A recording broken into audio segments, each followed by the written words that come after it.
CBSE board के द्वारा CTET दिसंबर 2021 में की गई एक गलती की वजह से लाखों की संख्या में अभ्यर्थी असफल हो गए थे और यही गलती अगर इस बार भी दोहराई जाती है तो लाखों की संख्या में अभ्यर्थी इस बार भी प्रभावित हो जाएंगे। क्या है पूरा मामला जानेंगे इस वीडियो में, अंत तक जुड़े रहिएगा। नमस्कार दोस्तों, मेरा नाम है नीरज और आप देख रहे हैं कैरियर बिट यूट्यूब चैनल। अगर आप इस चैनल पर पहली बार विजिट कर रहे हैं तो इसको सब्सक्राइब करते हुए बेल आइकन को प्रेस करना ना भूलें।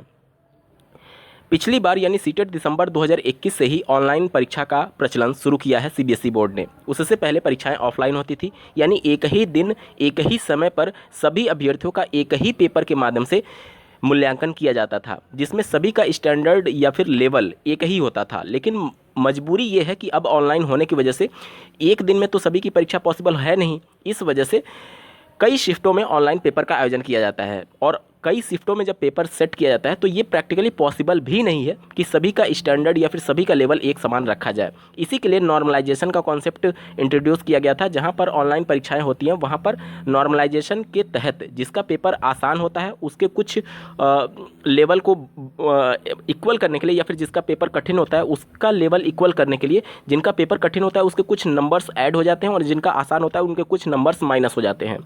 तो पिछली बार सीबीएसई बोर्ड ने ये नोटिफिकेशन जारी करके सूचना तो दी थी कि हम नॉर्मलाइजेशन के प्रोसेस को अप्लाई करेंगे सीटेट दिसंबर 2021 में, लेकिन उन्होंने नॉर्मलाइजेशन को प्रोसेस को अप्लाई ही नहीं किया, जिसकी वजह से जिनका शिफ्ट कठिन था, क्योंकि ऐसा तो है नहीं क्योंकि सबका लेवल एक समान रखा जाए, तो जिनका शिफ्ट कठिन था उनको उसका एक तरीके से खामियाजा भुगतना पड़ा। जो बिल्कुल बॉर्डर पर थे, जो कैटेगरी से बिलोंग करते हैं, जिनका 80-81 नंबर होगा, या फिर जो अनरिजर्व से बिलोंग करते हैं जिनका 88-89 के आसपास नंबर था, वो असफल हो गए, क्योंकि हो सकता है कि उनका शिफ्ट कठिन होने की वजह से एक आध नंबर से वो रह गए हों।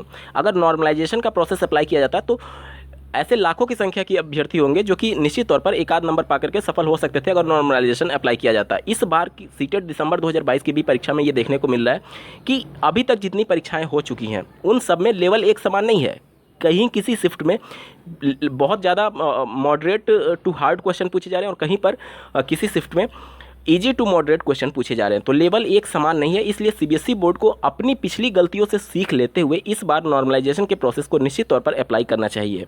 इससे देखिए दोनों चीज़ है इसमें, प्लस और माइनस दोनों चीज़ हैं। जैसे मान लीजिए किसी का पेपर आसान आ गया तो उसके नंबर रिस्पेक्टिवली कम हो जाते हैं क्योंकि उनका लेवल आसान था, और जिनका कठिन रहेगा उनके नंबर बढ़ जाएंगे। अब यहाँ पर अभ्यर्थी की गलती थोड़ी मानी जा सकती है कि उसका पेपर आसान आ गया या फिर कठिन आ गया। निश्चित तौर पर आप एसएससी सीजीएल का मामला देखेंगे तो उसमें ऐसे अभ्यर्थी जिनका 200 नंबर था मैथमेटिक्स में, लेकिन उनका लेवल आसान आ गया था तो नॉर्मलाइजेशन के तहत उनका नंबर कम हो गया था, तो वो सिलेक्शन से ही वंचित हो गए थे। तो ये निश्चित तौर पर नॉर्मलाइजेशन अपने आप में एक अभिशाप है, लेकिन मजबूरी ये है कि ऑनलाइन परीक्षा हो रही है तो सभी के लेवल को एक समान नहीं रखा जा सकता। इसलिए नॉर्मलाइजेशन अप्लाई करना सीबीएसई बोर्ड के लिए ज़्यादा जरूरी इसलिए है क्योंकि सीबीएसई बोर्ड के द्वारा आयोजित की जाने वाली सीटेट या फिर टेट के मार्क्स अभी किसी भी उत्तर प्रदेश या फिर पूरे देश भर में शिक्षक भर्ती में कहीं कहीं पर जोड़े जाते हैं, कहीं कहीं पर नहीं जोड़े जाते हैं। तो उत्तर प्रदेश के परिप्रेक्ष्य में देखेंगे तो कोई खास प्रभाव नहीं पड़ेगा। अगर मान लीजिए कोई बंदा जिनका शिफ्ट आसान आया था 2-4 नंबर कम भी हो जाएगा तो कोई प्रभाव नहीं पड़ेगा।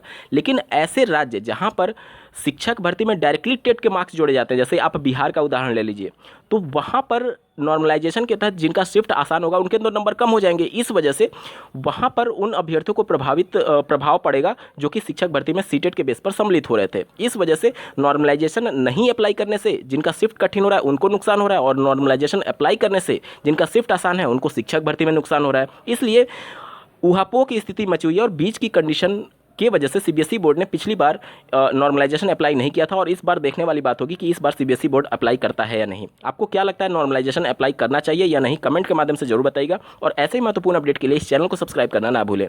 इस वीडियो को देखने के लिए आपका बहुत बहुत धन्यवाद। भगवान करे आपका दिन शुभ हो।